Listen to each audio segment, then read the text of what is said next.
Shalom Haverim, Brohim Rabaim, sejam bem-vindos aqui no canal Luz da Torá para mais uma transmissão ao vivo. A paz do Senhor, aqueles que estão aqui e são cristãos evangélicos que acompanham o nosso canal. O canal Luz da Torá, ele é um canal que está muito diversificado.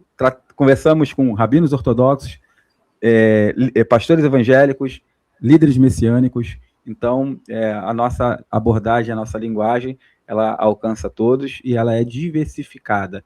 Então, desde já, quero te convidar a curtir, compartilhar e comentar nessa live. A live hoje ela está interessantíssima. Igreja ou sinagoga? Esse é o tema da nossa transmissão.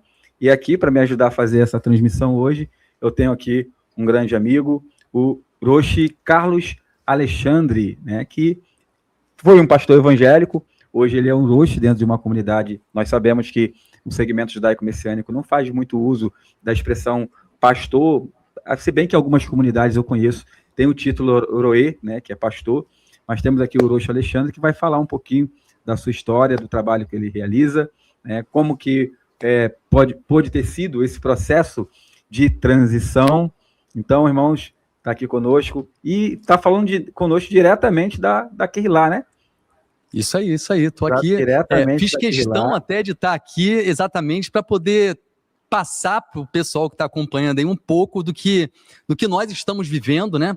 E como eu falo sempre aqui, estamos num processo de aprendizado, de crescimento, e a cada momento mais, sempre que a gente está buscando a verdade, ela chega ao nosso coração, a gente está aqui com o coração aberto para aprender e poder viver tudo aquilo que a Torá tem para a nossa vida e que chega de direção para a nossa vida. Essa é a nossa kavaná.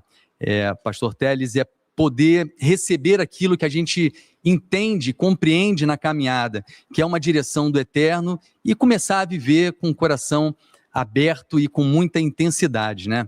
Eu queria agradecer, né, aproveitar aqui, agradecer o convite que foi feito para estar aqui compartilhando um pouco da nossa história, da realidade, e ao tratar dela, a gente vai conseguir, ao narrar a história da nossa caminhada, entender um pouco sobre isso, igreja ou sinagoga, né? Somos igreja, somos sinagoga, né? Muitos perguntam isso para a gente, né? Até pouco tempo, numa transmissão, uma pessoa até entrou lá e comentou: poxa, eu pensei que fosse uma sinagoga. Então, algumas pessoas vão olhar para alguns atos e alguns momentos nossos e vão dizer assim: poxa, é uma igreja. Outros vão olhar e vão falar: poxa, é uma sinagoga. Então, esse é o tema nosso aqui. Eu quero agradecer a todos que já mandaram. Eu recebi muita mensagem já nesses últimos dias, só de post lá, anunciando, gente falando comigo, e poxa, que bom, eu preciso ouvir um pouco sobre isso, entender. Estou vivendo um processo também que eu estou lá, estou aqui, não sei quem eu sou no meio disso tudo. Então, eu acredito que vai ser muito importante esse momento nosso aqui. E como eu sempre faço, a gente tem um programa Café com Torá, eu sempre faço. É importante a participação de cada um que está aí nos acompanhando, fazendo as perguntas, né? A gente está aqui também para poder falar um pouco sobre isso, as dúvidas que as pessoas têm. E eu estou aqui à disposição de todos vocês aí. Baruch Hashem, muito bom. Então, pessoal, é isso. Hoje o bate-papo vai ser um bate-papo bem interessante. Mais uma vez, não deixe de compartilhar. Pegue o link dessa transmissão, coloque aí nos grupos de WhatsApp, compartilhe em suas redes sociais. Será um bate-papo bem enriquecedor. Temos aqui uma pessoa que tem uma certa experiência. Roshi Carlos, em alguns momentos da sua fala, possivelmente poderei comentar alguma coisa, né? Mas não será um debate isso aqui, tá? Nós não debatemos aqui no canal, mas vai ser um bate-papo muito bacana, muito interessante, conversar com um Roshi que já foi pastor evangélico e hoje é um Roshi numa comunidade. Então, eu quero extrair algumas pérolas aqui dessa transmissão. Então, antes de nós começarmos, eu não sei se nessa sua fala agora você já se apresentou, né? Roshi Carlos Alexandre, se apresente, né, para nós novamente, fale sobre o trabalho que você está realizando, o nome da congregação, se era a igreja evangélica ou se é um trabalho que iniciou agora já com um perfil judaico, messiânico. Fale um pouquinho de você e do projeto que você realiza aí na sua região. Ok. Roxo Carlos Alexandre é um dos líderes aqui na congregação Missão Bereshit, não o último, nós temos 6 Roxim, né? Também utilizamos a nomenclatura.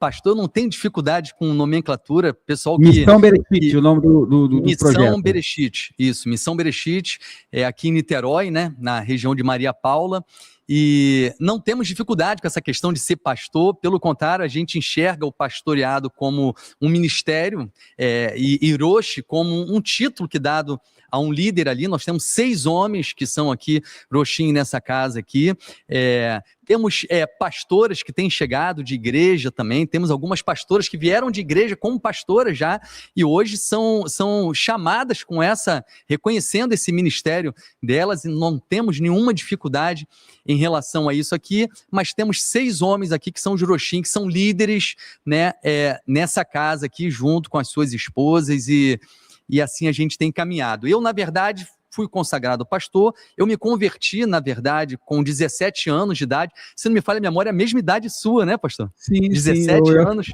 Eu acho que eu vi uma live sua, você comentando isso com 17 anos. A minha família evangélica, com 17 anos, eu tomei essa posição de começar a caminhar também, assim como a história da minha família, e sempre fui muito entregue, assim, muito intenso desde lá do início aos 17 anos, sempre muito participando da liderança, e assim eu fui caminhando, né? Eu comecei a ter um primeiro contato com o tema restauração, ou as raízes judaicas, assuntos judaicos, na verdade, quando eu estava em uma igreja evangélica, e essa igreja ela recebeu a visita de um líder de uma comunidade judaico-messiânica já na época, e isso tem muito tempo, você bota aí mais ou menos uns 18, 20 anos atrás, mais ou menos. E ele foi lá, na verdade, para ministrar sobre o shofar, né, falar sobre o shofar, se não me falha a memória, pastor Marcos, né, ele foi lá, ministrou, e aí eu tive um primeiro contato que chamou a minha atenção, mas aquilo mexeu comigo, mas até então ficou ali guardado, né. Depois, anos depois, em outra congregação já, esse mesmo pastor esteve também numa outra congregação e falando mais uma vez, aquilo mais uma vez mexeu comigo, e eu lembro que nessa segunda vez ele levou um livro, né, e um livro que eu estou até com ele aqui, porque ele marcou essa história inicial, Resgatando as Raízes Hebraicas da Igreja de Jesus o Cristo, um livro evangélico, né, e que já falava sobre as festas, sobre Shabat, e aí eu comecei a ler e aquilo começou a mexer comigo, aquela realidade, eu vendo que as escrituras, como elas traziam aquilo e como aquilo foi abandonado, né, na história da igreja, né, e até que eu chamei esse pastor no final ali da reunião e falei, poxa, eu quero ouvir mais sobre isso, eu quero aprender mais sobre isso, eu vejo que há uma verdade aqui, e ele então me mostrou, e ali eu fui apresentado a Har Zion,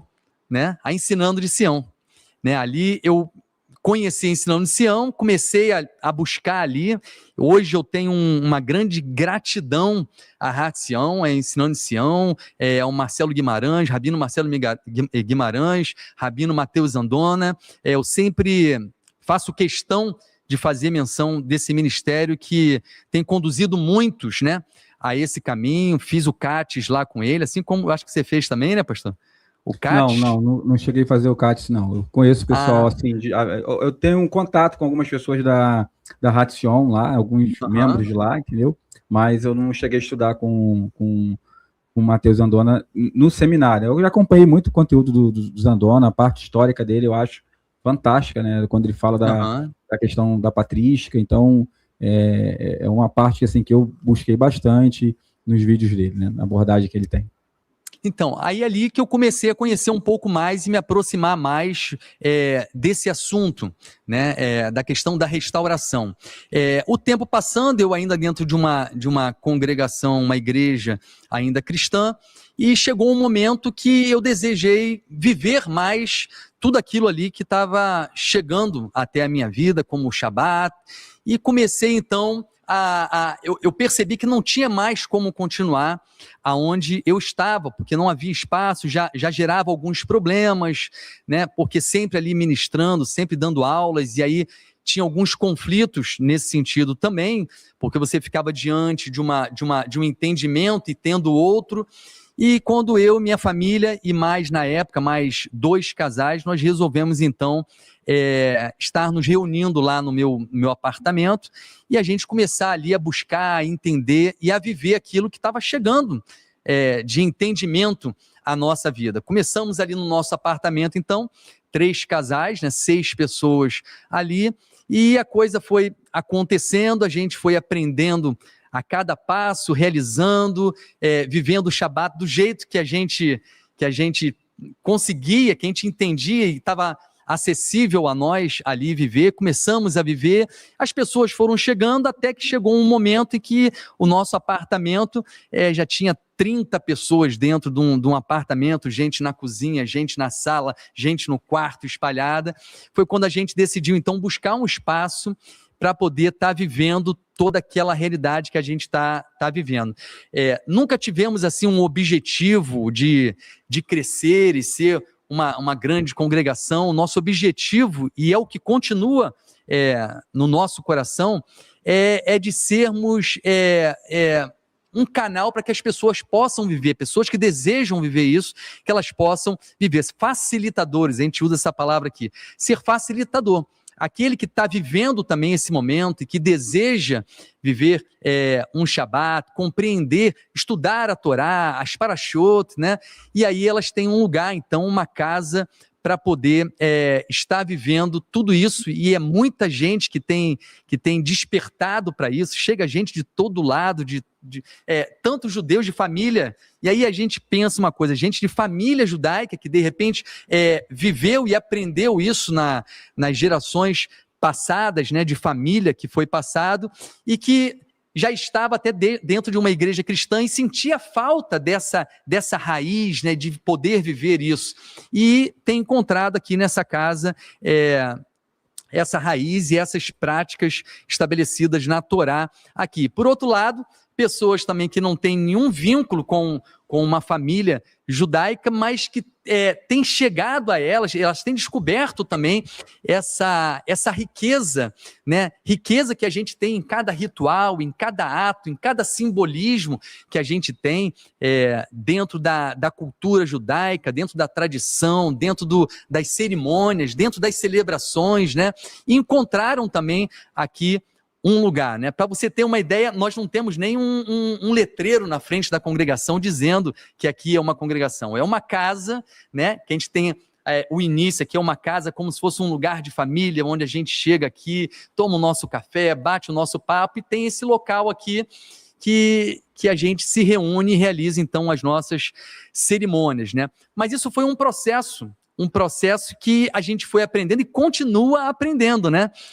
Eu lembro que houve um momento muito impactante na nossa caminhada, né? Porque cada vez algo novo chegava, né? Primeiro o Shabat, agora as velas de Shabat, e agora a Havdalah, e agora como é que eu faço a Havdalah? E a gente buscava o que simboliza, e dentro dessa caminhada, isso que eu acho engrandecedor no meio disso tudo, quando a gente traz essa riqueza que a gente vê na tradição judaica, a gente percebe e descobre como que há uma conexão perfeita com a revelação de Yeshua, de Mashiach, em cada símbolo, em cada celebração. Então a gente contempla tudo isso, e isso veio para enriquecer, na verdade, essa nossa fé em Yeshua, a nossa fé no Mashiach, né? Então isso é um pouco da nossa caminhada. Hoje somos uma congregação que agora, por exemplo, o nosso Seder de Pessa será celebrado, tem 180 pessoas sentadas na mesa. Então, poder... É um número bom aí, né? Poxa, poder você dar o acesso, né, a essas pessoas, a uma celebração como essa, com todo o seu simbolismo, compreendendo cada um desses momentos que faz parte da tradição judaica, né? É algo maravilhoso que a gente tem vivido aqui, né? Agora, entrando no tema, né? Porque aí Aí a pessoa pergunta, mas afinal, você está me contando essa história toda, mas você ainda não me falou. Vocês são o que, afinal? Vocês são uma igreja ou vocês são uma sinagoga, né? Eu acho que isso é o que todos estão esperando ouvir de mim, né? Quando a gente resolveu fazer o registro lá com o CNPJ, né? A gente tinha que definir isso, não, né? Porque... calma. Não precisa... Não entrega. Errado. Calma, deixa eu te fazer uma pergunta aqui. No caso, você exerceu o ministério pastoral. Você pertenceu a qual denominação evangélica? Eu tive uma história longa, né? Vamos lá. Eu na verdade, iniciei na Igreja Batista do Calvário, pastor Jeremias no Fonseca, muita gente deve conhecer lá. Eu fiz a minha decisão, né? Aquele momento que a gente levanta a mão e fala, não, eu quero viver isso, eu decido viver isso, mudar de rumo a partir de agora.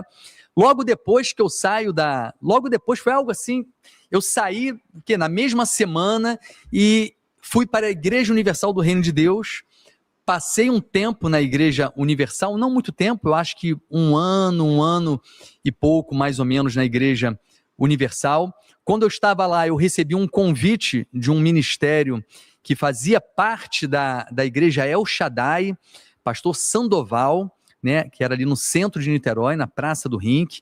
Estive ali junto com esse ministério que tinha ali de batalha espiritual, né? Era uma obra tremenda ali, que ficava o dia inteiro, gente saindo pela porta ali. Foi um momento de grande riqueza e experiência que nós tivemos ali. Fui da El Shaddai, deixa eu ver se eu lembro tudo, porque a história é longa. Da El Shaddai, estivemos na Operação Resgate, né? Dali nós fomos para a Operação Resgate, ficamos um bom tempo na Operação Resgate. Na Operação Resgate que eu tive esse primeiro contato com esse pastor que estava vivendo, Comunidade Aliança, o nome, né, ali em Alcântara, que eles tinham esse trabalho, né, foi o primeiro contato que eu tive, e esses pastores, interessante essa história, que esse pastor dessa congregação, dessa igreja, Operação Resgate, Sérgio Ponce, né, a irmã Cecília, eles, na verdade, tanto ele como, da onde que eles se conheciam, né, Sérgio Ponce, o pastor Marcos, tomara que eu não esteja esquecendo o nome, pastor Rafael, ou mestre Rafael, que está na restauração, né, há um bom tempo, até já na restauração, também daqui de Niterói, pastor Luiz Cláudio também, que foi uma congregação que eu fui depois, todos eles eram metodistas, no momento em que a igreja metodista teve uma grande mudança, um grande movimento, e dali da metodista surgiram algumas congregações, uma delas a Operação Resgate, a Jesus para o Mundo, então algumas congregações surgiram a partir dali. Nessa Operação Resgate que eu fiz parte, que eu tive esse primeiro contato, da Operação Resgate eu fui para Jesus para o Mundo, onde eu tive esse segundo contato com esse pastor, da Jesus para o Mundo e Igreja Cristã, que ali na Jesus para o Mundo, que foi um momento que eu estava já estudando e que eu comecei a ter algumas dificuldades de caminhada por causa de algumas coisas que já estava buscando viver, desejando viver e ensinar também, né? Então ali eu já comecei a ter alguma dificuldade de continuar ali naquela harmonia, né? De pensamento ali, né? Naquela comunhão de fé ali. E aí essa outra igreja que eu fui, Igreja Cristã, era uma igreja que já tinha uma abertura para as celebrações, para as festas. Foi de lá foi o último momento que dali eu saí, então, para a minha casa, para começar a viver aquilo que eu estava entendendo que era o tempo de começar a viver, né? Então, você veja só, né? O pastor, o Roche Carlos, era um pastor evangélico, veio conhecer o segmento judaico dentro da própria igreja evangélica, por meio de, possivelmente, palestras que foram dadas. Essas palestras, eu fiz muitos esses simpósios, o Roche Carlos. Eu fiz simpósio aqui pro lado da... não, pode levar, pode pegar. Toma. Miguel Pereira, eu inclusive estive numa igreja batista em Miguel Pereira, fizemos um simpósio lá de 3 dias, sexta, sábado e domingo, foi muito bom.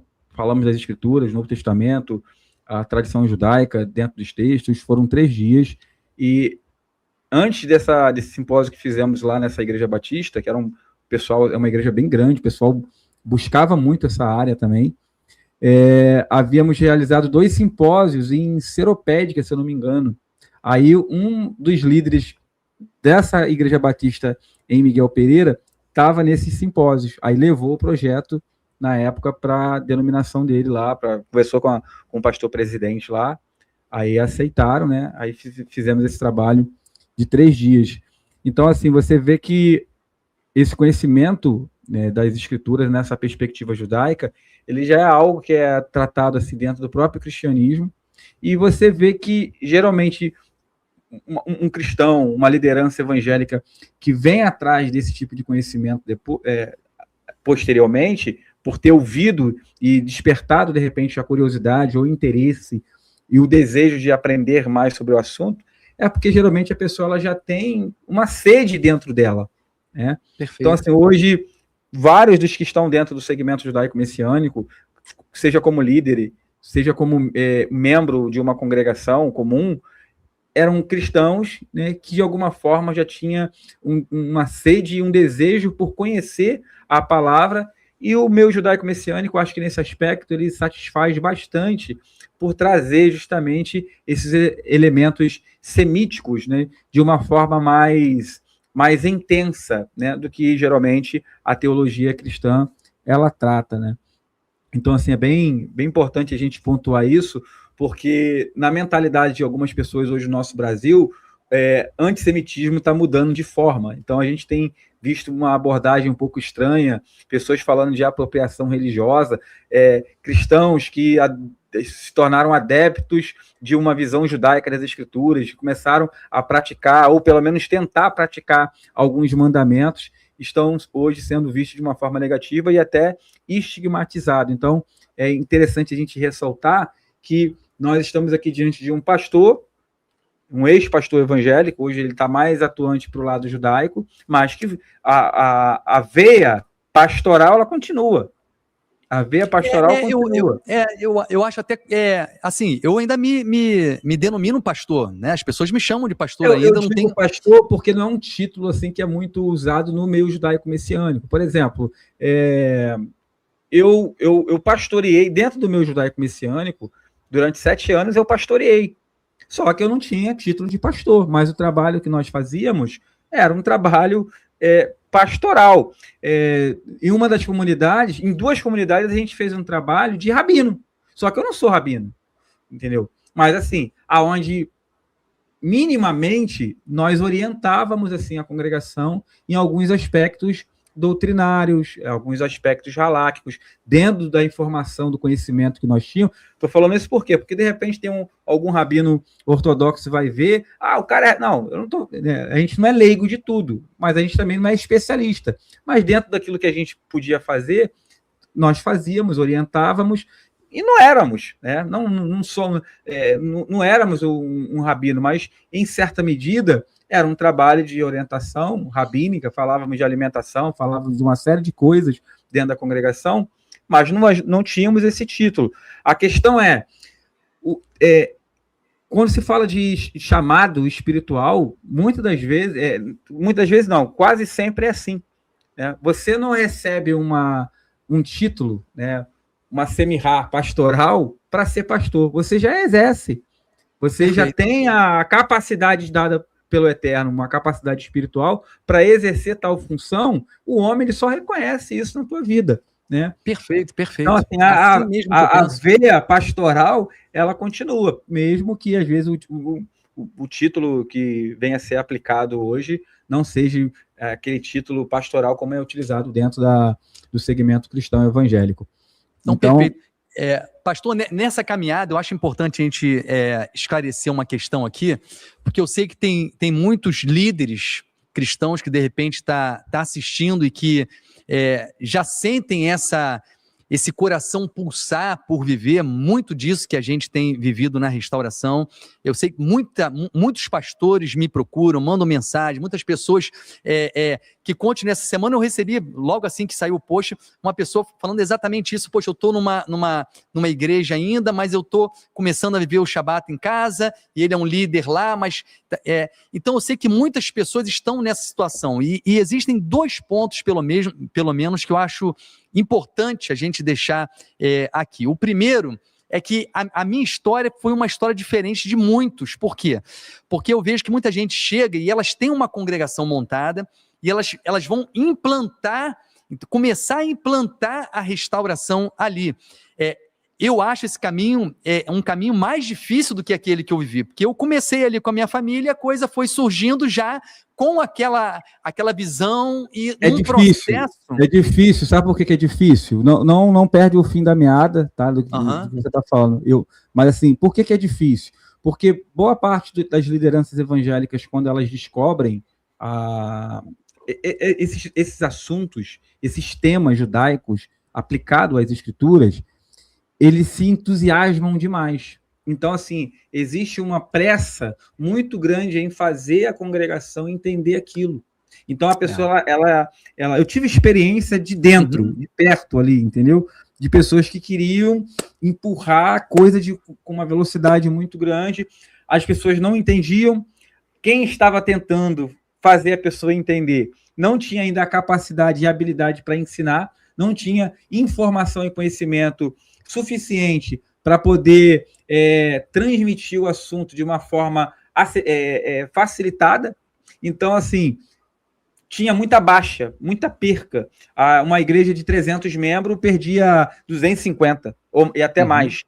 Eu vi congregações, pastores esvaziarem suas congregações, porque, por exemplo, ele chegava em cima do púlpito de uma igreja, da igreja dele, e ele falava assim, o nome não é Jesus, o nome é Yeshua. Jesus Aí o camarada, sem entender de nada, aí falava que Jesus é Deus cavalo e Deus... Meu irmão, entendeu? O camarada, ele ouvia... ouviu alguém falar e já pegou aquilo e já... doido, né? Que tem de internet, porque tinha um abençoado aí na internet que vivia espalhando isso na internet, que o nome Jesus significa... E o camarada não sabia nada, nem de hebraico, nem de grego. Aí o que acontece? O camarada vai lá, ouvia isso, trazia para a congregação. Meu irmão, acabava com tudo. Então, assim, é mais difícil.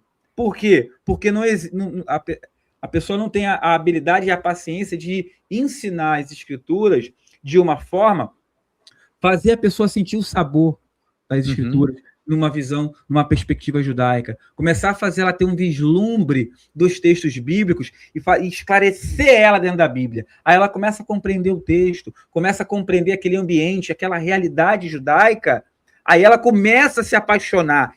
É claro, eu estou usando aqui essa expressão, irmãos, a se apaixonar, mas assim, ela começa a desenvolver um amor, assim, um desejo muito grande pelas escrituras, de querer saber mais, de querer entender mais, de querer mergulhar mais. Então, quando você sabe lidar com isso, aí fica fácil. Então, assim, só que boa parte das lideranças, Luiz Carlos, não teve essa paciência, porque a pessoa está no primeiro amor, está naquele entusiasmo, então, ele quer que a pessoa entenda tudo que ele entende naquele momento. Aí... Cara, é o que eu falo aqui há muito tempo, e eu continuo falando aqui na congregação: precisamos saber respeitar o tempo de cada pessoa. E isso a gente viveu lá no início, há 13 anos atrás, e até hoje a gente fala isso, porque todo dia chega uma pessoa nova, né, que vem de um conteúdo que foi transmitido a ela, também que foi colocado para ela, e vai chegar aqui e vai se deparar com uma novidade. Então a gente não pode querer que essa pessoa mude do dia para a noite, que isso não aconteceu comigo, não aconteceu com a história da congregação Missão Bereshit. Foi passo a passo. né? A gente fala aqui meat, né? Pouco a pouco, né? O conhecimento, a compreensão daquilo vai chegando. Eu até falo, não adianta você pegar e ouvir algo que tem que se realizar e realizar porque falaram que realizou. Eu tenho que entender, eu tenho que alcançar a essência daquela instrução. Aquilo precisa ser parte de mim para que eu possa viver. Então, a gente tem que respeitar o tempo de cada pessoa, o tempo de compreensão. Isso não quer dizer que a gente deixa de falar, não, a gente ensina e fala o tempo todo, mas aquela verdade precisa ser recebida pela pessoa, ela tem o tempo de compreensão dela, né? Eu estou falando aqui, eu estou lembrando do texto lá de Atos capítulo 15, né? Quando os discípulos vão falar acerca dos goim, aqueles que estão chegando agora, estão chegando com uma bagagem de paganismo, sem conhecimento da realidade que a gente vive, dessa Torá. Como é que a gente vai lidar com isso? Olha, tem pontos que não tem jeito, tem que ser realizado, mas depois, a cada Shabat, eles vão estar na sinagoga, vão estar ouvindo os ensinos, as instruções que chegaram através de Moshe, e aí eles vão alcançando essa verdade e começam, então, a aprender e a viver, né? Então, a gente precisa respeitar o tempo de cada pessoa, passo a passo, pouco a pouco, meat, né? Perfeito. O pessoal, de repente, viu o tema dessa live, né, e pensou assim, talvez poderia ser uma live teológica, né? Sinagoga ou igreja, né? Então, assim, aí vai vir aqueles estudos que todo mundo já conhece, a maioria do público que está aqui conhece, não, porque a palavra eclésia do grego, papá.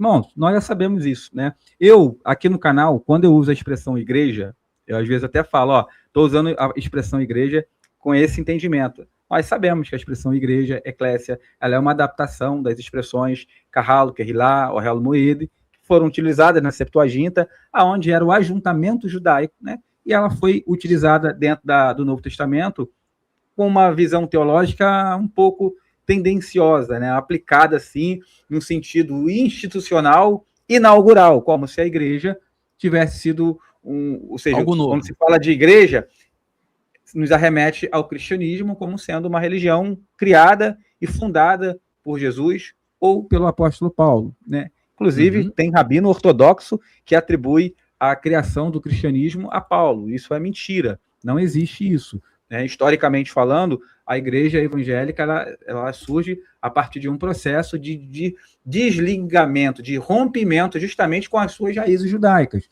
Então, assim, perfeito. Juridicamente falando, não podia nenhum dos apóstolos, muito menos Yeshua, ter criado uma nova religião, principalmente dentro do território judaico. Então, boa parte das pessoas que estão aqui já tem isso como consenso, sabe disso.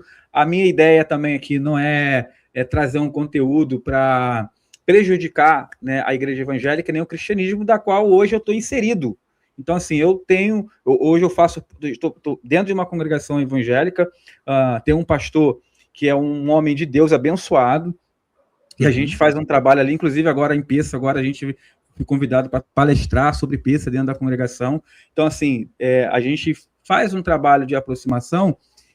Essa semana, o pastor Evanildo, um forte abraço para ele, pregando, cara. Ele pregou lá na Paraxá, Vait Hanan, se eu não me engano, e ele citou algo assim na Paraxá que eu achei muito... Eu já tinha ouvido e lido sobre isso, só que o jeito que ele falou foi muito interessante. Ele estava falando das pragas, dos milagres que o Eterno fez para tirar o povo de Israel do Egito, né? Aí ele falou assim, quando Deus quis tirar Israel do Egito, ele enviou 10 pragas no Egito, para o povo do Egito. Mas quando Deus quis tirar o Egito do povo de Israel, ele deu os 10 mandamentos, ele deu as tábuas da lei.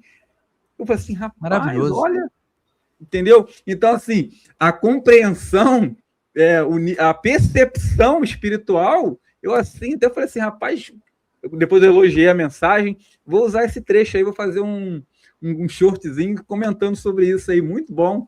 Então, assim, é bacana você ver que, né, hoje o meio evangélico, você lida com vários pastores evangélicos que estão com a mentalidade, Roxy Carlos, muito aberta para recepcionar as escrituras, recepcionar os mandamentos, entender as escrituras. Aí, é claro, existe uma série de dificuldades, de problemas em você observar algumas coisas, mas assim, você vê já uma aproximação, você não vê aquele preconceito, né? Uhum. Eu mesmo, quando eu prego, eu uso muito conteúdo, muito elemento judaico. Antigamente, há 7, 8 anos atrás, se você falasse qualquer coisa que arremetesse ao judaísmo, a pessoa já cortava os laços contigo. Não, nem se falava, né? Eu lembro, se a gente voltar lá atrás, eu lembro que, às vezes eu até comento isso, a primeira vez que eu ouvi algo assim em hebraico foi quando lançaram aquela música El Shaddai, El Kankana Adonai. Então, as coisas vieram surgindo depois com o tempo, e isso, se eu voltar atrás, não se falava Yeshua. Se eu falo Yeshua, o pessoal ia falar, tá amarrado, né? Quantos debates eu participei, Hiroshi Carlos? Tem debates meu de 12 anos atrás, eu com paletó azul, uma camisa vermelha aqui, eu participando de Hangout, na época era Hangout, falando sobre o nome, eu falando sobre o nome Yeshua, já defendendo. Na época isso dava uma polêmica imensa. Hoje, as igrejas evangélicas cantam o nome Yeshua. Uhum. Tem camisas escritas Yeshua em hebraico, quantos louvores? Antigamente só o Sérgio Lopes que tinha louvores que falavam do nome Yeshua. Hoje é uma enxurrada de louvores evangélicos enaltecendo, exaltando e louvando o nome Yeshua.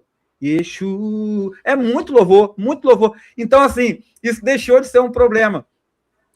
Participei de uma escola de ensino essa semana, né? Aí, na revista, falava-se do nome Jesus e o significado do nome. Aí o pastor virou para mim assim no meu ouvido. Aí o professor falou, o nome Jesus significa isso. É isso mesmo, Moreteles? Aí eu falei assim, não, é isso. Aí né? Aí o pastor virou falando assim, o nome significa... Eu falei assim, não. Aí eu virei no ouvido dele e falei assim, na verdade, o nome Jesus não tem significado etimológico nenhum. Ele, que isso? Eu falei, só que a gente não vai falar isso aqui, entendeu? Mas o nome, ele tem um significado semântico e conceitual, né? Agora, a raiz do nome Jesus, que significa salvação, ela é ausente no nome. Ela não tem a raiz. Aí, só que foi bem rápido que eu falei para ele, né? Do Yeshua para Jesus não é uma transliteração, é uma adaptação irregular. É uma adaptação irregular. Então, nessa adaptação irregular, o nome ele perde o shoresh do hebraico, que é o verbo yachar, e também não consegue acoplar o nome, o tema, né? Que seria a parte do substantivo na língua grega que realmente carrega o significado. Então, o nome Jesus não tem isso. Aí, que isso? Mas assim, leva tudo de boa, entendeu? Entende?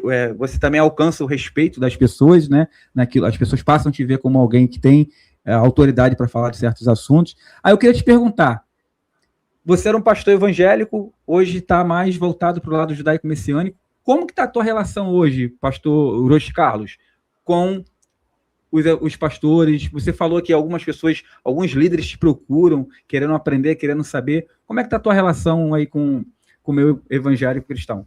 Na verdade, o meu contato maior são com essas pessoas que fazem parte de uma igreja hoje, que já sentem a necessidade de viver, estão descobrindo essa raiz judaica, o desejo de viver, né, as celebrações, de viver Shabat. Então essas são as pessoas que acabam procurando a gente aqui, né? Porque vê que a gente está vivendo essa realidade de uma forma muito saudável, né? É isso que eu vejo que é a nossa realidade aqui. Mas você comentou, eu acho que o pessoal deve estar esperando essa questão, você falou da questão da etimologia da palavra, né? Inclusive teve um comentário, eu acho que foi um dos primeiros posts de uma pessoa, não sei se é um seguidor do seu canal, que ele até colocou exatamente isso. Ele escreveu tudo isso, a diferença da palavra. Lá no Instagram, né? Você viu? Eu vi. Muito legal, a etimologia da palavra, se a gente for pegar isso, existe uma coisa em comum entre todas elas, que é a reunião de pessoas, né? Então você tem ali, na época que a gente para pensar, poxa, qual vai ser a nomenclatura que a gente vai utilizar? Ao mesmo tempo, eu olhava e falava sinagoga. Se a gente coloca sinagoga, existem alguns elementos e algumas práticas nossas que não condiz com que você tem de identidade da sinagoga, não etimologicamente falando, mas a identidade. Quando a gente fala sinagoga, a gente tem uma identidade em mente, né? Assim como a gente fala de igreja, as pessoas têm uma identidade do que é uma igreja. Então, quando eu olhei, eu falei, poxa, nós não estamos nem aqui e nem estamos ali, né? A gente vê que a gente está num centro, pelo menos essa deve ser a nossa busca, porque existem coisas de um lado que a gente vê que é boa, que deve permanecer, né? Mas tem coisas aqui que precisam ser mudadas, que precisam ser restauradas. Ao mesmo tempo, eu olho para o outro lado, eu falo, tem coisas maravilhosas aqui também, mas tem muitas coisas que precisam ser mudadas aqui. Então, se eu falar de etimologia, eu não vejo diferença, é a nomenclatura que eu vou utilizar. Mas se eu falar da identidade que se tem, do que a pessoa entende quando você pronuncia sinagoga ou pronuncia igreja, aí eu vejo que na verdade, a missão Bereshit, ela tem uma identidade própria. É isso que eu vejo hoje. Nós temos uma identidade própria. Então, você chega aqui, por exemplo, nós temos um Kabbalah Shabbat, né, onde a gente tem o acendimento das velas de Shabat. Uma pessoa que chega de uma igreja pela primeira vez e entra num ambiente desse aqui na sexta-feira aqui, ela causa estranheza. Que história é essa de acender vela? Porque isso dentro da realidade de uma igreja evangélica causa muita estranheza. Ver uma vela de Havdalah com 6 pavis, aquela vela azul ali, aquele fogo, eu levantando fogo, estendendo as mãos na direção. Nossa, a pessoa fica chocada com aquilo, vendo uma pessoa se cobrindo com um talit. Então, são elementos que, para quem vem de uma igreja e chega a primeira vez no ambiente, eu lembro, pastor, chama de pastor ou de Morê, eu fico aqui, pode chamar de pastor, não tem problema não. Pastor, eu lembro a primeira vez que eu vi o cortejo da Torá, eu fiquei chocado com o cortejo da Torá, porque eu parei e falei, gente, que coisa é essa? Que isso é uma idolatria. Um Sefer Torá, um rolo passando no meio das pessoas, todo ornamentado, né, com uns chocalhozinhos em cima, e as pessoas colocando a mão, beijando. Eu falei, não, isso eu não faço, né? Por quê? Porque a gente não tem a compreensão do que aquilo está representando, né? Hoje eu faço questão, sempre que a gente tem o cortejo aqui, eu estou aqui atrás de mim, tem um Aron, né? Quando a gente entende, se a pessoa entrar aqui de uma igreja, ver um armário desse, eu falo, diferente de uma realidade que eu vivo. Dentro de uma igreja evangélica, eu não vejo um armário aqui atrás, né? Não é comum a gente ter isso. Mas quando a gente começa a entender a simbologia, né, o que aquilo representa, eu faço questão de todo o Kabbalah Shabbat, quem caminha com a gente sabe disso, de explicar cada simbologia, por que nós fazemos isso, o que isso representa, por que quando o Sefer Torá passeia no nosso meio, a gente fica direcionado para ele, aonde ele vai, eu estou direcionado para ele, porque existe uma comunicação do Eterno através da simbologia, o Eterno fala por símbolos, através desses atos que você vê presente na tradição judaica e que chegou a nós e hoje a gente está aprendendo, né, tudo isso, tem uma informação tremenda. Olha só, eu falo isso, eu acho isso maravilhoso. O Sefer Torá passeando no meio da congregação e eu me movendo na direção dele. Eu estou dizendo, a palavra precisa me guiar, é ela que precisa direcionar a minha vida, dizer para onde eu vou, qual a direção que eu devo ir. Quando eu pratico esse ato, entendendo isso, muda todo o cenário. Quando eu entendo que, na verdade, esse Aron, ele tem uma primeira representação que é o Gan Eden, que é o lugar onde o homem tinha plena intimidade com o Senhor, ele caminhava com a palavra do Senhor, porque aqui dentro está o Sefer, aqui dentro está a palavra. E aí quando eu entendo também que essa simbologia também está presente lá no tabernáculo, no Santo dos Santos, onde estava a palavra, mas era um lugar que era inacessível, somente o sumo sacerdote entrava e tinha acesso àquele ambiente uma vez ao ano. E hoje, e aí eu entendo, e trazendo a revelação do Mashiach Yeshua, sabendo que ele, através da obra dele, como Shalia, como um enviado pelo Pai, ele tornou possível, ele abriu, aí quando a gente abre e vê que através da obra dele eu tenho acesso novamente a essa intimidade, mais uma vez eu posso acessar essa palavra diretamente, e aí sair com o rolo e poder tocar e falar, hoje eu tenho acesso à palavra, e esse é o entendimento, eu tenho acesso à palavra, graças a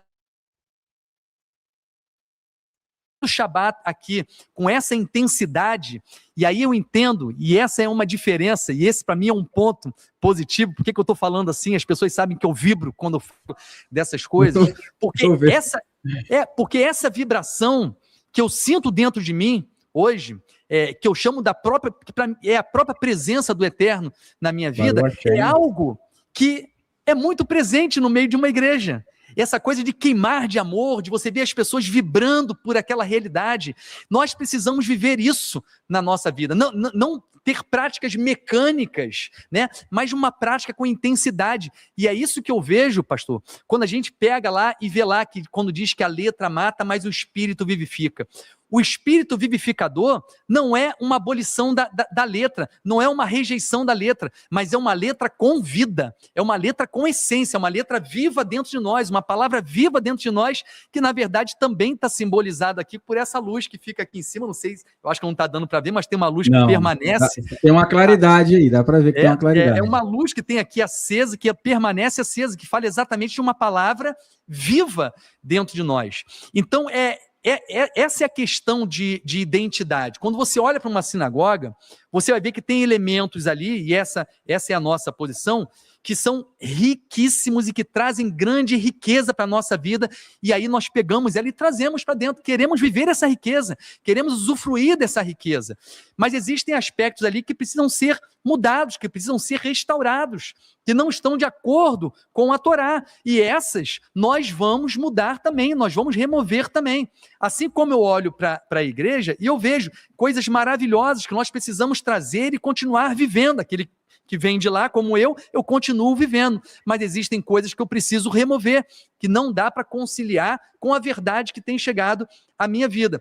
Por isso que a gente eu falo de uma identidade própria, né, que foi formada, que está sendo ainda formada nessa caminhada que nós estamos vivendo. À medida que a gente vai descobrindo, e aí eu falo, nós estamos numa perfeição, eu estou dizendo que a gente está numa perfeição? Não, eu estou dizendo que eu estou numa busca de um caminho, onde eu preciso corrigir erros e trazer os acertos, de um lado e de outro, né? O Rabino Mateus Landona costuma falar que a restauração é de mão dupla, né? Ela busca a restauração dos dois lados. E essa é a identidade que a gente tem formado aqui, e por conta disso, né? E aí, só para concluir a questão da nomenclatura, nós nos posicionamos em chamar de congregação. Então, nós chamamos congregação, missão Bechit por conta disso, porque era uma nomenclatura que a gente ia utilizar.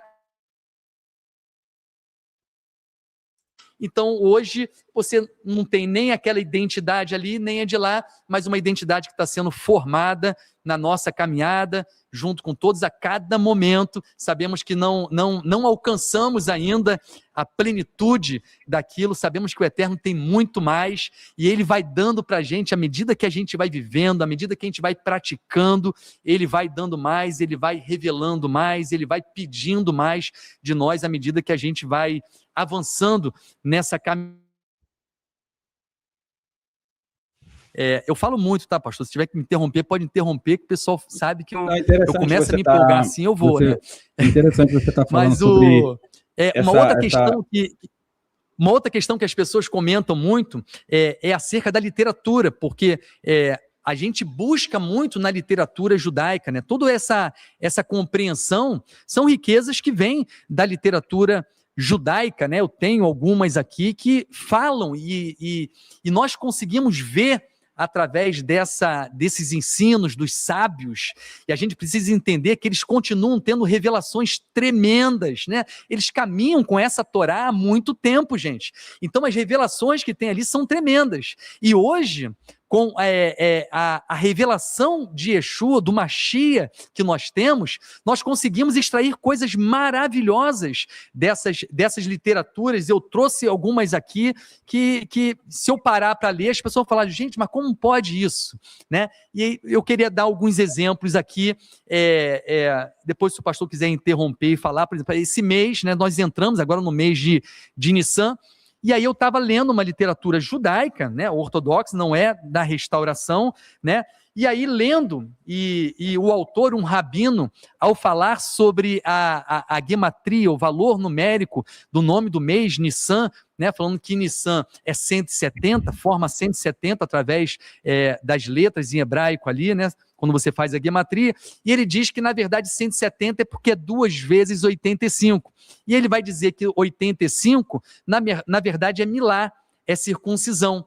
E aí, olha que coisa tremenda, quando a gente pega o que os rabinos ou os sábios comentam com o entendimento da obra de Yeshua o Mashiach. Eu vou afastar aqui porque eu esqueci o meu óculos, então eu tenho que ler afastado. Olha só, a palavra tradicionalmente associada ao número 85 é milá, que significa circuncisão.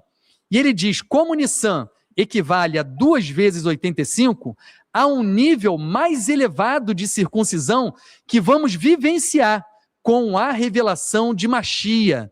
Está escrito, Deus irá circuncidar o prepúcio do nosso coração.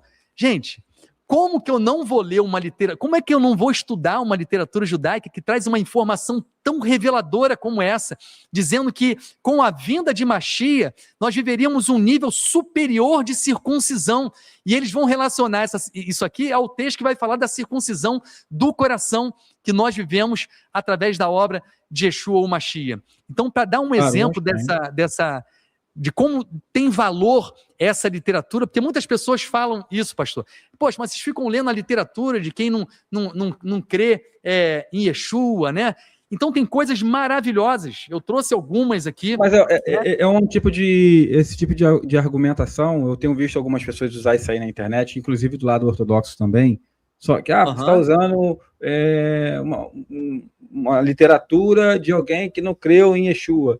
A questão não é se a pessoa crê, o fato da pessoa não crer em Yeshua não invalida toda a bagagem de tradição cultural que o ensino carrega. Então, assim, existe dentro do ensino judaico ortodoxo, o conceito da própria tradição.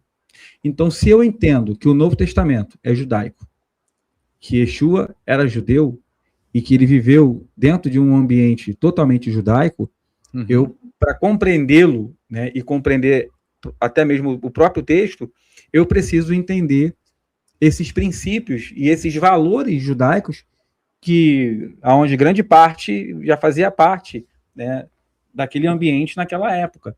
Então, quando lemos uma obra judaica, por mais que saibamos que esse rabino que escreveu, ele não tinha uma fé em Yeshua, ou não acreditava nele como Messias, e muitos nem acreditam nele nem como judeu, e muitos nem acreditam que ele existe, ou que ele existia. O ensino em si, ele é imbuído de uma concepção judaica, de valores judaicos, que lança a luz, né, ao texto e ao ambiente vivenciado, experienciado por Yeshua naquela época. Então, assim, eu tenho essa visão comigo. Então, assim, não invalida. Agora, quando a pessoa fala de Yeshua, você percebe muitas das vezes que na fala sobre Yeshua existe uma seletividade. Eu costumo dizer que existe um vício, né? Já viu que quando alguma coisa tem defeito, aí usa essa linguagem, né? Tem um vício, tem que levar para o recall, né? Para corrigir, para consertar. Eu acho que sempre quando se fala de Yeshua, na literatura rabínica, existe um vício ali, existe uma visão muito inclinada, não tem uma boa vontade de olhá-lo, enxergá-lo e julgá-lo com bons olhos, né? Então sempre se fala dele de forma muitas das vezes negativa. Isso para mim não vai, eu descarto. E então, quando assim, a gente pega o texto de Romanos, a gente entende o porquê disso muito bem, né? E lá vai dizer que aquela cegueira ou a insensibilidade que foi posta sobre os judeus, ela é parcial, né? Ou melhor, a insensibilidade ou a cegueira, eu vou chamar assim, é só no que diz respeito ao reconhecimento de que Yeshua é o Mashiach. As demais revelações que vêm através da Torá continuam sendo acessível a eles continuam recebendo e propagando essas revelações, muitas vezes, acerca do próprio Mashiach. E quando a gente olha, o que eu falo é algo maravilhoso. Existe uma literatura chamada Geulah e Mashiach, não sei se o pastor já leu sobre... Não, ela é tremenda. Ela chega ao ponto de dizer que quando viesse o Mashiach, ele iria trazer uma nova Torá, gente. Olha o que diz a literatura judaica, Geulá e Mashiach. Quando o Mashiach vier, ele vai trazer uma nova Torá. E aí eles explicam, no mesmo texto eles explicam, eles dizem, uma nova Torá, porque ele vai trazer a plenitude do entendimento de como se vive essa Torá. Foi exatamente isso que Yeshua propagou, foi exatamente isso que ele trouxe, né? A plena compreensão, o acesso ao pleno entendimento de como se cumprir a Torá, de como se cumprir a instrução do Eterno, né? Então acessar isso é algo maravilhoso, a gente vê como que essa revelação, esses oráculos, esses mistérios ainda chegam a eles, e graças ao Eterno que nós temos tido a bênção de poder acessar esse conhecimento através do estudo das Parashot, estudando tendo todas essas informações que cada vez mais corroboram para o fato de que Yeshua é o Mashiach. E tudo que a gente vive aqui, a gente sempre mostra e vê como é claro o Mashiach em cada um desses momentos, em cada um desses ritos que nós realizamos, dessas cerimônias que nós realizamos. Então, essa é a realidade que a gente tem vivido nesse lugar, aqui na Congregação Missão Bereshit. Você estava comentando sobre a questão da identidade, se é a igreja, se é a sinagoga, você, né, comentou que percebe que precisa de alguns ajustes, tanto de lá como de cá, então você entende que não dá para praticar tudo, né? Existem práticas que, de repente, é incompatível com o projeto que você tem aí, né? Aí o nosso irmão Benkai colocou aqui assim, podemos seguir a Torá sem os ritos rabínicos? Eu acho que essa pergunta aqui tem os ritos rabínicos. Eu acho que essa pergunta que está... Excelente pergunta. Está dentro dessa questão aí. E aí eu falo em nome da Congregação Missão Bereshit, né? Quem sabe que dentro da própria restauração a gente tem linhas diferentes, né? Tem aquela linha que segue mais a questão rabínica, né? Que tem os ritos rabínicos ali da forma, né? Que encara a halahá de uma forma. Qual é a nossa posição? Como nós enxergamos a halahá, né? Não vejo da forma que é estabelecida no Talmud, né? A ponto de dizer que não tem como, isso está escrito, não tem como se compreender e entender a lei escrita se não for a lei oral. Nós não pensamos assim.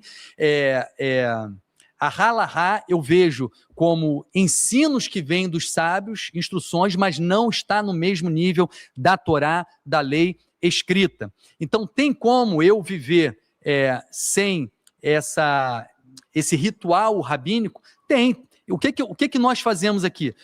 Eu tenho que viver a Torá. O que a Torá estabelece, o que é lei do Eterno, é lei do Eterno. O que eu tenho de rito, de tradição e de costume, eu posso viver ou não.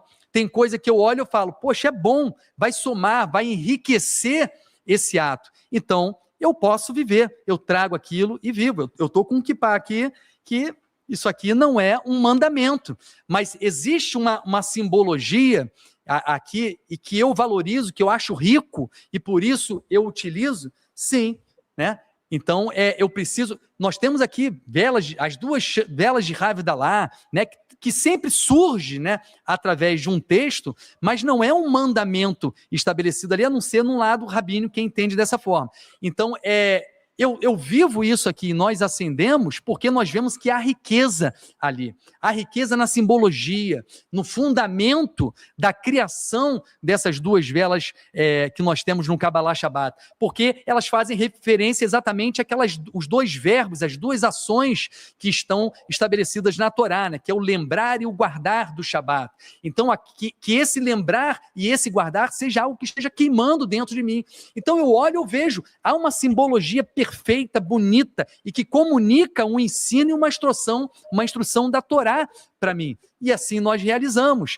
Se você for ver, não tem na Torá um mandamento dos elementos que a gente tem numa Havdalah. né? Há uma vela com 6 pavios, ao mesmo tempo uma taça transbordando com fruto da vide, o vessamim ali, as especiarias, mas há uma mensagem inserida ali, né, daqueles 6 dias, a gente sempre fala isso aqui, quando a gente queima a vela de 6 pavios, que esses 6 dias vocês possam estar cumprindo esse propósito de ser luz, aonde você estiver durante essa semana, naquilo que você realiza, que você realize tudo com excelência. E aí eu falei aqui, agora eu estou lembrando de algo tremendo, pastor, porque a gente fala muito de Shabat, desse momento especial que é o Shabat. E uma das coisas que a gente ensina aqui também é o seguinte: não existe Shabat sem os 6 dias que o antecedem. Não há 7º sem os 6. Eu não chego no 7º sem os 6. E quando a gente relaciona o 7º dia, o Shabat, com o 7º dia da criação, antes teve o 1º, 2º, 3º, 4º, 5º e o 6º. E todos esses dias diz que o Eterno, ele trabalhou, ele realizou com excelência. Então, para nós construirmos ou trazermos a presença, a realidade do Shabat, do 7º dia, eu preciso viver o meu 1º, 2º, 3º, 4º, 5º e 6º dia na semana, fazendo tudo com excelência. Não importa aonde você está, a quem você está servindo, faça com excelência, porque isso faz parte do processo de construção do Shabat, que você vai viver lá no 7º dia. Então, falar desses ritos é algo enriquecedor. Agora, se eu visualizo em um rito ou em algo que é estabelecido pelos rabinos, que é contrário à Torá, esse eu não vou fazer. Existe isso? É claro que existe, né? Então, esses eu não faço e não tenho obrigação de fazer e nem deixo de cumprir a Torá se eu não fizer isso. Boa parte do Shabat, né, até mesmo da forma como as congregações messiânicas hoje ou atualmente observam, elas são oriundas justamente da tradição oral. Então, assim, a forma hoje, todo serviço que é feito ali no Havdalah, todo o cortejo da Torá, todas as orações e rezas que são feitas ali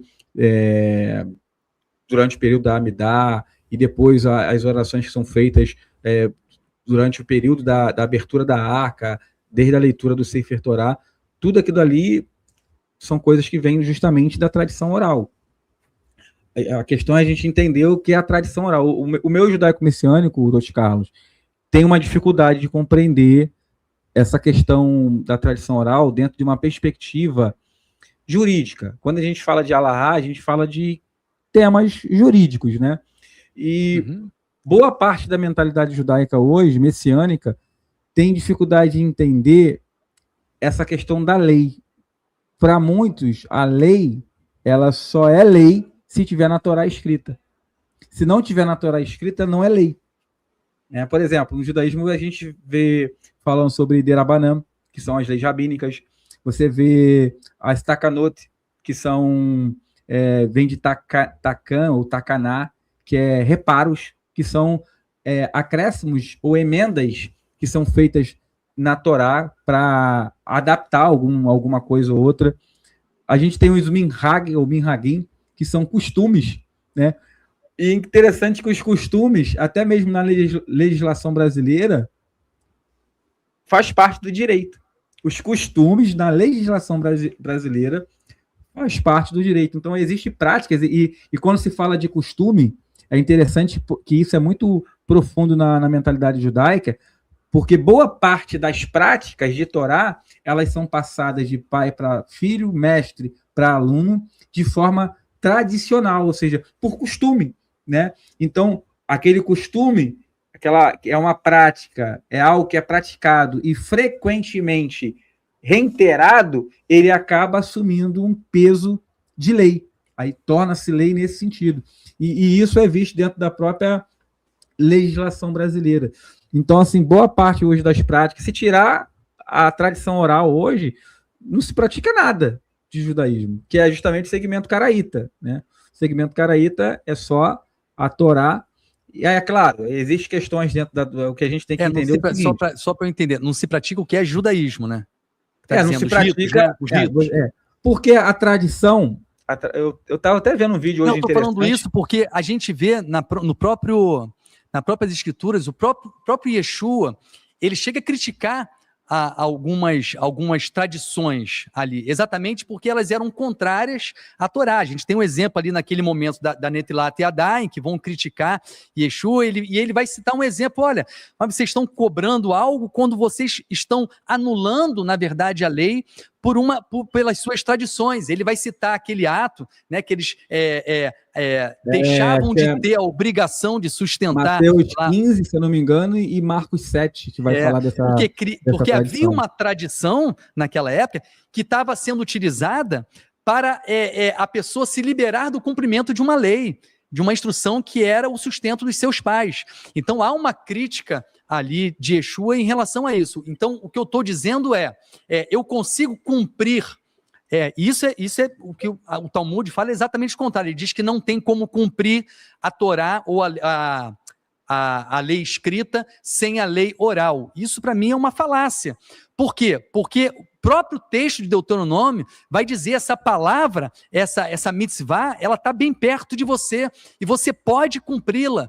Ela não está longe ao ponto de você ter que ir buscá-la. Então você pode cumpri-la, né? Então esse é o ponto que a gente coloca aqui, que eu acho que há uma divergência no sentido de alguns que seguem uma linha mais rabínica. O que não nos impede, é o que eu falo, existem diferenças de pensamento, que não nos impede de termos comunhão e de caminharmos juntos, porque o que nos une precisa ser maior do que aquilo que nos separa. E isso é muito, no meu ponto de vista, pequeno para haver uma separação. Eu tenho pontos diferentes de entendimento lá do Mateus Andona, da Hatzion, e caminho com eles com maior alegria. Estarei lá no próximo congresso agora, né? Eu tenho pontos diferentes da Chuvu, então a gente tem, inclusive é bom, né? Tem uma turma boa aí, né, pastor? A gente tem a Hatzion, pessoal da Chuvu, né? Eu quero mandar até um abraço, né? O Rabino Shapira, o pastor Matt, né? A Luana, o pastor Matos, né? Muitas pessoas aqui da congregação fazem, inclusive a minha esposa, né? A Yeshivá lá da Chuvu, né? Então, a gente não tem dificuldade com isso, mas existem algumas diferenças de um para o outro. Tem uma diferença que eu tenho grande em relação a alguns lugares que vivem uma linha mais rabínica, exatamente essa forma que eu vejo a lei escrita, vou chamar assim, e a lei oral, a nível de hierarquia, de posição, porque chegam a colocar a lei oral acima da própria lei escrita, e para mim Mas geralmente quem faz isso, Roxy Carlos, quem coloca a lei assim acima, não existe, como eu te falei, existe uma percepção errada acerca da lei. Você vê pessoas, por exemplo, citando, às vezes, a tradição, citando o Talmud, e citando discussões dentro do Talmud, que não são nem Guemará. O interessante, você comentou algo sobre a lavagem das mãos, eu tinha visto um comentário da irmã Maria Batiá. Ela colocou assim: Yeshua atingiu a alahá da distância a ser percorrida no Shabat, mas rejeitou a da lavagem de mãos. Eu fiz um vídeo há umas semanas atrás, respondendo até um rabino ortodoxo que havia usado essa passagem de Mateus 15 e Marcos 7 para falar sobre Kashrut. Então, peguei e fiz um vídeo explicando ambas as passagens, tanto Mateus 15 quanto Marcos 7, inicia-se justamente falando sobre pureza ritual. O discípulo havia pego espigas, né, debulhado espigas no Shabat, e estavam comendo essas espigas. Tem um vídeo que eu falo, eu vou citar, se eu não me engano, eu cito uma literatura judaica, um judeu acadêmico, eu não lembro agora qual, e ele fala que havia uma permissão para, no Shabat, você debulhar espigas com as mãos e comer. E os fariseus, então, vão questionar, porque comem seus discípulos sem lavar as mãos, rejeitando a tradição dos anciões. E Yeshua, naquele contexto ali, Maria Bate, ele não rejeita a tradição de lavar as mãos. Não rejeita, ele, na verdade, ele vai aprofundar o debate, a discussão. Os discípulos, os fariseus, estavam falando de impureza ritual. Aí eu explico isso no vídeo. O vídeo não está falando de kashrut. Yeshua não permitiu o judeu, os seus discípulos, comerem de tudo e qualquer coisa. Ele está falando de pureza ritual, não de pureza alimentar. Aí o que acontece? Ele vai sair, ele vai questionar e criticar aquela classe farisaica que estava preocupado com a pureza das mãos, mas o coração estava contaminado.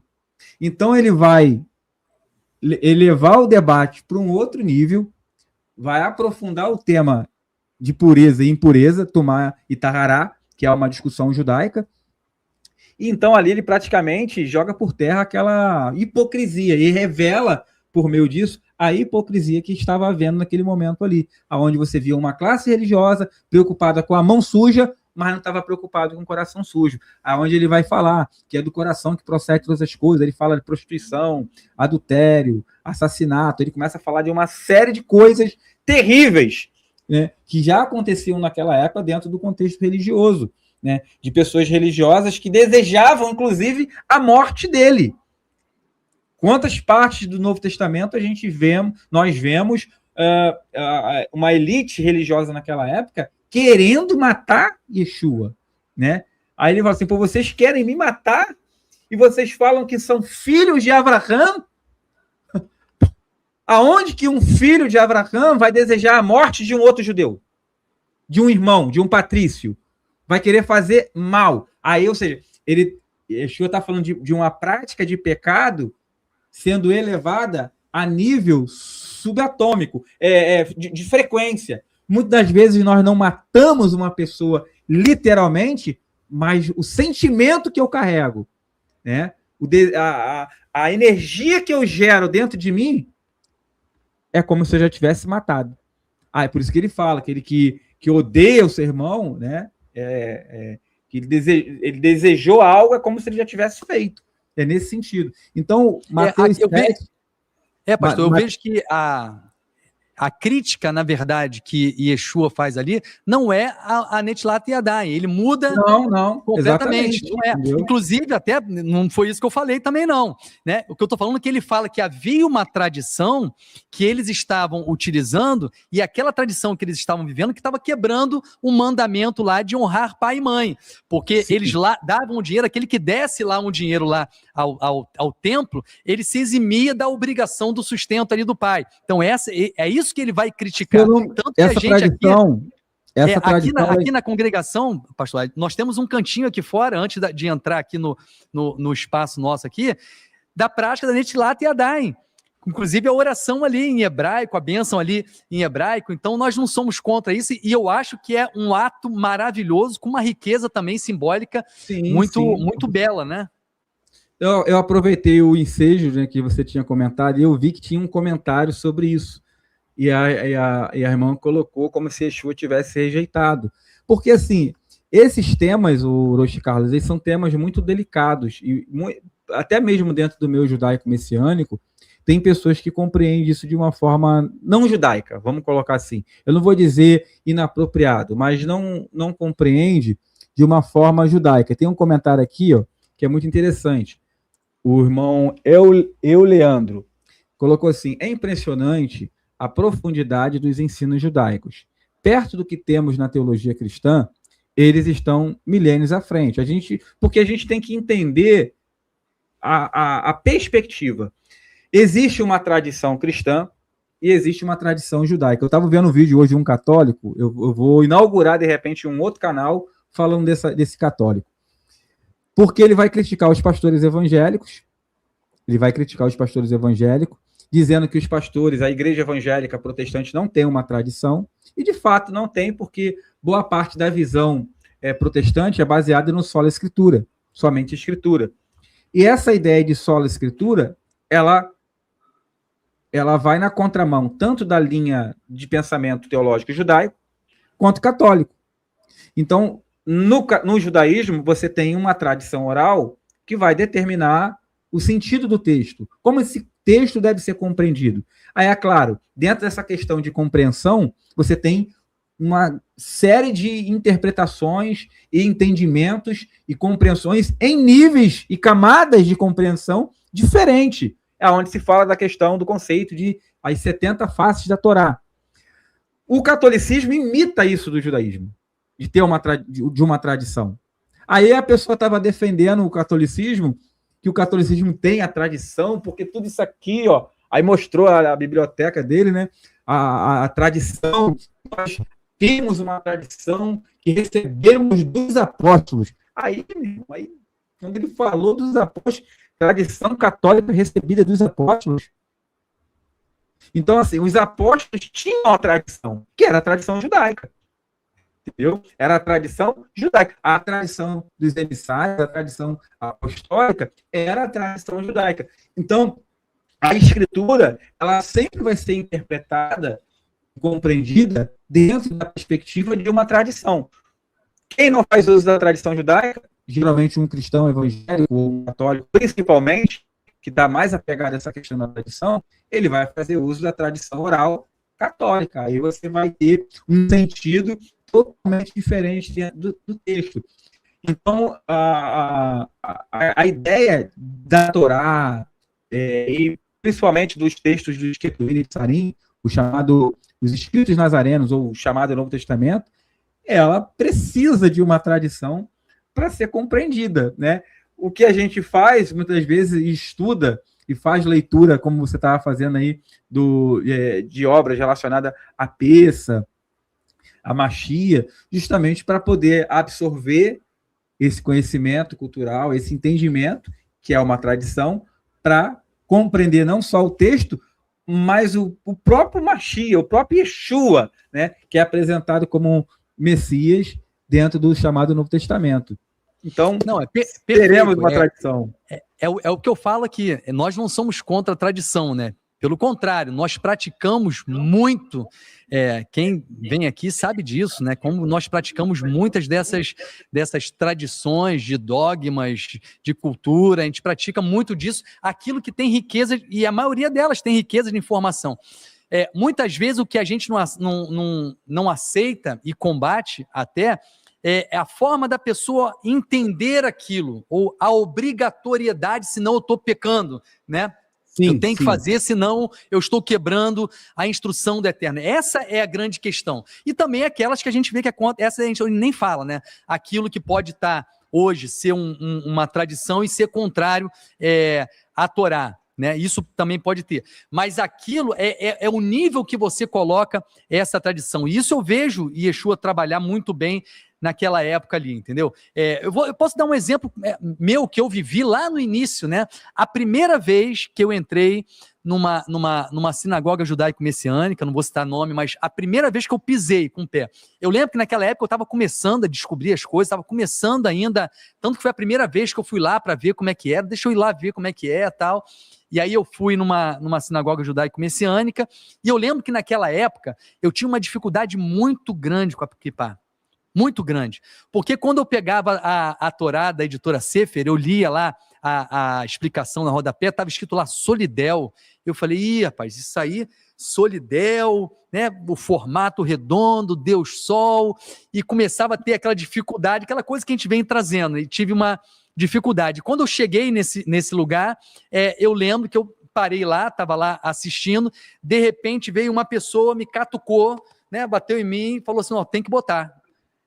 Rapaz, eu fiquei assim totalmente, porque o meu entendimento é que aquilo ali era algo ruim, né? Era um solidel, né? Era uma coisa que representava, era um paganismo, tal, e a pessoa me forçar a colocar algo, né? Então, esse é o tipo de coisa, por exemplo, você vai entrar aqui, você não vai ser obrigado a usar a kippá. Por mais que tenha toda essa simbologia do respeito, de alguém que está acima de você, mas não é um mandamento estabelecido, faz parte de uma tradição que tem uma simbologia maravilhosa, linda, mas não há uma obrigatoriedade, não é um mandamento estabelecido pelo Eterno, de forma que se você não usar, você vai estar transgredindo a lei. Esse é o nível que eu coloco, entendeu, pastor? Sim, perfeito. Surgiu uma pergunta aqui, deixa eu ver aqui, cadê? Cadê? Deixa eu ver se eu acho aqui. Acho que é... Cadê? Deixa eu ver, cadê? Como gentil? Achei. Como gentil, devo guardar as festas bíblicas? Tu se depara com muitas dessas perguntas aí na congregação, Luiz Carlos? A pergunta do irmão Vinícius MV. Eu vou falar uma coisa, as festas, para mim, inclusive, é um dos primeiros passos da pessoa que está implantando, porque as festas são muito bem compreendidas, né? Quando a gente vê a simbologia dela, né? Principalmente quem vem de uma igreja evangélica, quando você traz aquela visão, porque as festas têm uma direção profética muito grande, que é uma linguagem muito, muito bem compreendida pelos cristãos, das pessoas de igreja evangélica. Então, inclusive, é um dos primeiros, eu acho que é uma porta até de acesso para poder tá falando. A gente tem um amigo aí, Alexandre Caman, não sei se você conhece, ele gosta muito dessa pegada profética, ele utiliza muito as festas para levar essa mensagem. Então, algumas coisas eu acho que são de fácil acesso, né, a compreensão. E uma delas é a festa. Eu acho que festa aqui a gente não tem problema da pessoa chegar, eu sou obrigado a cumprir, não sou obrigado a cumprir. As festas vêm com uma instrução do Eterno de forma maravilhosa, que revela os tempos, que mostra um processo de techuvá, né? Nós estamos aí entrando nesse momento, né? Agora através de Pessa, né? E quando a gente olha para o tabernáculo, que é um instrumento de comunicação do Eterno, por isso que eu sempre falo como que as imagens, né? Como que o Eterno materializa a sua comunicação para que o homem tenha acesso e consiga compreender. Quando a gente olha para o tabernáculo, a gente vê exatamente o caminho das celebrações ali, como que conduz você para dentro do Santo dos Santos, que representa ali o lugar da intimidade, o Gan Eden, o homem retornando ao Gan Eden. Então a gente tem, por exemplo, ali no átrio, o altar de holocausto, Pessa realizado, você entra depois, você tem a Menorá lá, Shavuot, depois você entra, você tem Sukkot. Então você vê que conforme você vai vivendo essas celebrações, como elas comunicam a vontade do Eterno, o Eterno, na verdade, criando um mapa para dizer, eu quero que você volte, né? Venha em minha direção, venha viver essa comunhão mais uma vez comigo. Então eu acho fácil essa questão da pessoa começar a viver, entender que ela precisa viver as festas, porque nada mais é do que o caminho para o meu retorno aonde eu jamais deveria ter saído, que é o Gan Eden, que é esse lugar de comunhão plena com o Eterno, né? Um bate-papo muito bom, mas infelizmente já chegamos ao fim dessa transmissão. Eu quero te agradecer, Luiz Carlos, pela participação aqui. Acho que a gente deve fazer a parte 2 dessa live, entendeu? Fazer mais 1h20, no máximo ali 1h30 de transmissão, para responder perguntas também. A gente conseguiu responder algumas perguntas aqui dentro do chat. A próxima live agora vai ser uma live mais, de repente, mais teológica, né? Tratar mais de assuntos escriturais, teologia judaica, e vai ser bem bacana. Mas vamos ver a parte 2. Quer fazer mais alguma consideração, meu amigo? Mandar um abraço aí, pessoal da tua congregação aí, né? O pessoal que está presente aí, Maria, Leandro, pessoal bem presente aí. Nós temos o Café com Torá, né, que a gente estuda as porções da Torá, né, todo sábado, às 10h30, né, o pessoal... É transmitido? Oi? É transmitido ao vivo.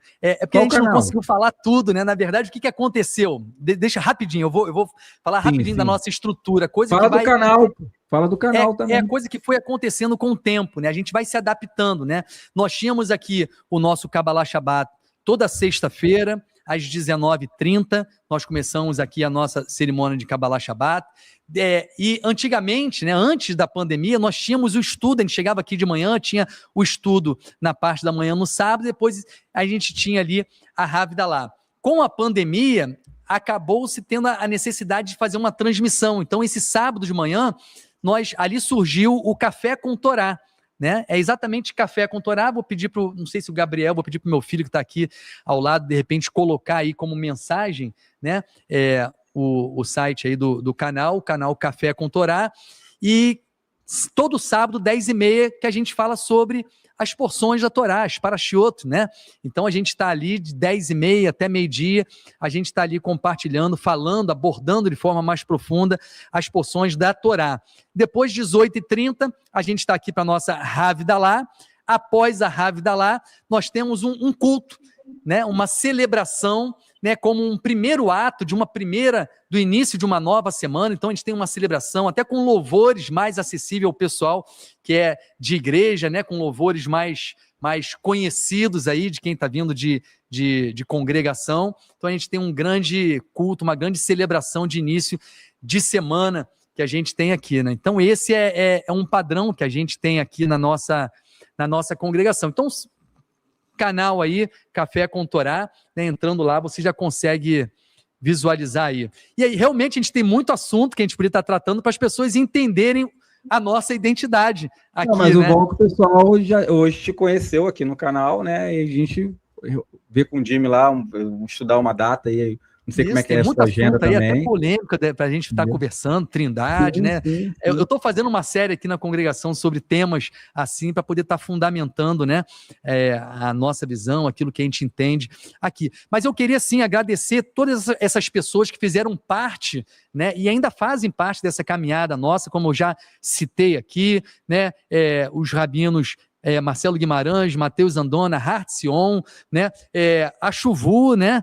A Chuvu também, a Luana, o Marcos, o Rabino Shapira, então todos esses que têm tido uma grande importância, o Rabino também, Yosef Baru, né? A Beit Miklat, família judaica, são pessoas que de alguma forma, mesmo distante, né? A gente não consegue estar sempre junto, mas mesmo distante, a gente está ali caminhando nesse tempo, respeitando um ao outro, e tem sido algo muito, muito saudável e feliz agora de estar aí também conhecendo o pastor Teles, Moreira Teles também, e poder a gente estar caminhando junto aqui. Gente, o Tzadok também, uma pessoa de importância assim, tremenda com os seus ensinos, a dedicação dele, né, para poder estar transmitindo a gente esse conhecimento também. É uma alegria muito grande ver essas pessoas passando na nossa vida e produzindo o que elas estão produzindo. Eu sou muito grato ao Eterno. Volto a repetir, estamos numa busca de aprendizado,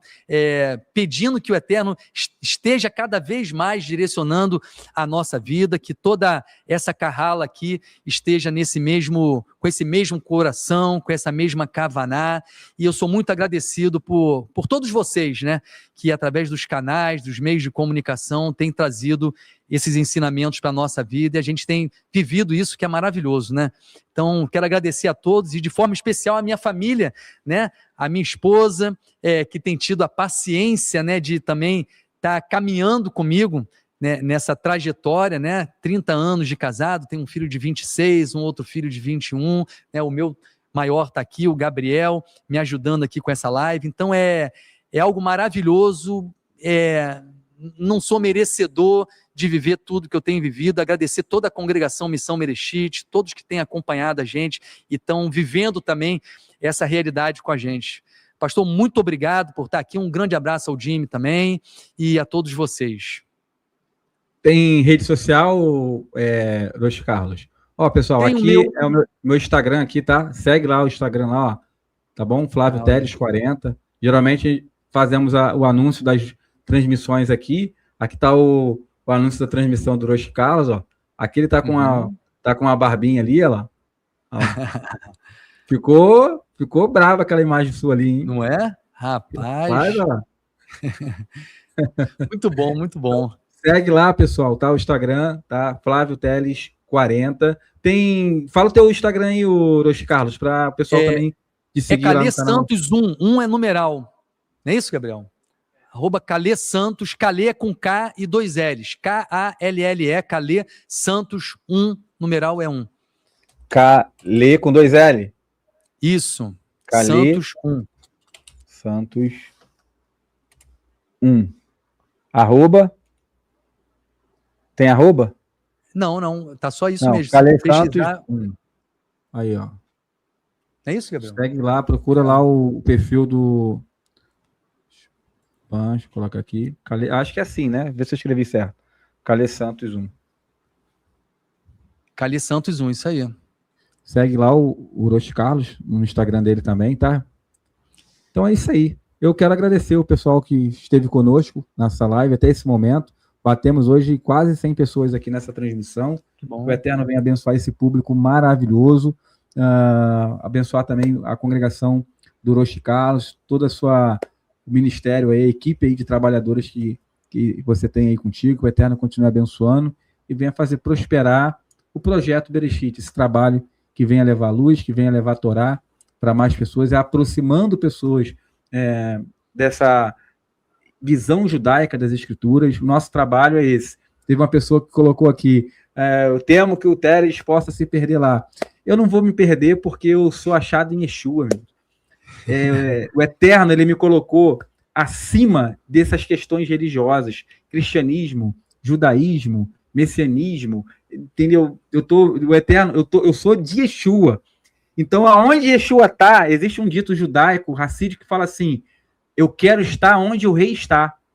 Então, o Senhor está no meio judaico-messiânico e ele também está no meio cristão e em igrejas evangélicas, com pastores comprometidos com a palavra. Então, aonde ele estiver, aonde o rei estiver, irmãos, eu estou. Não importa se no céu ou no inferno.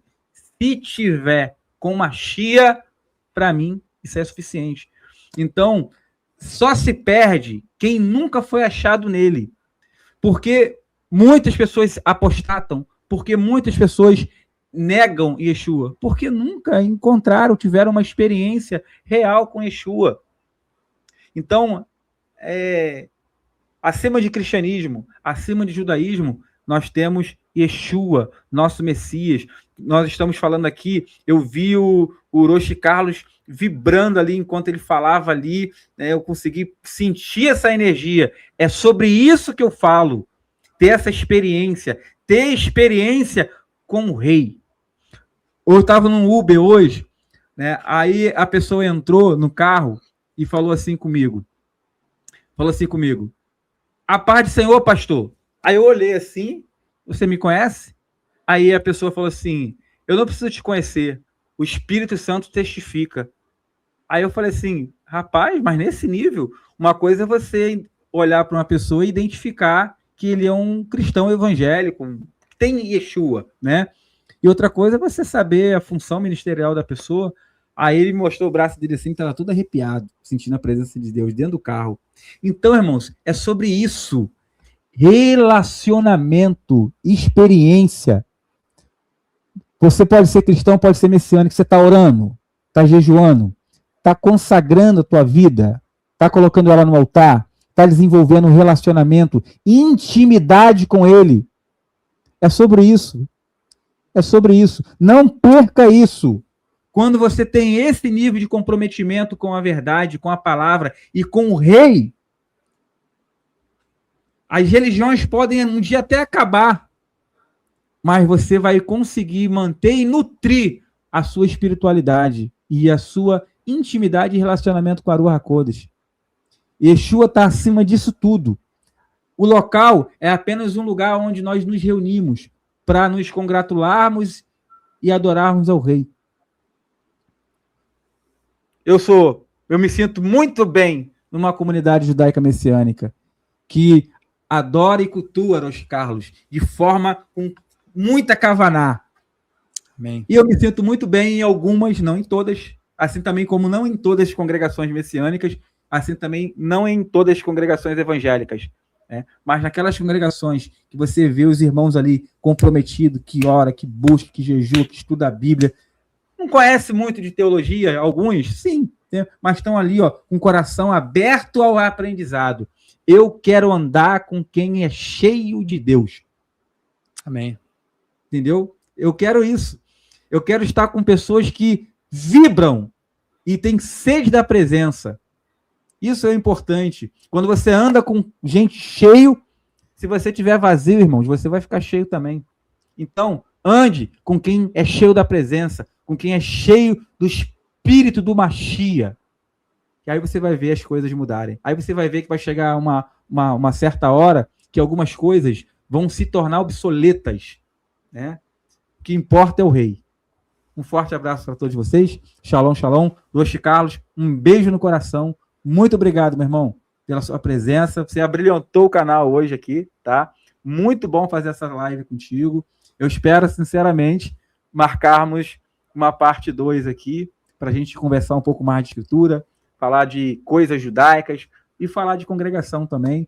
E dos trabalhos que estão sendo feitos e que podem ser feitos, né? De que forma que a gente pode contribuir.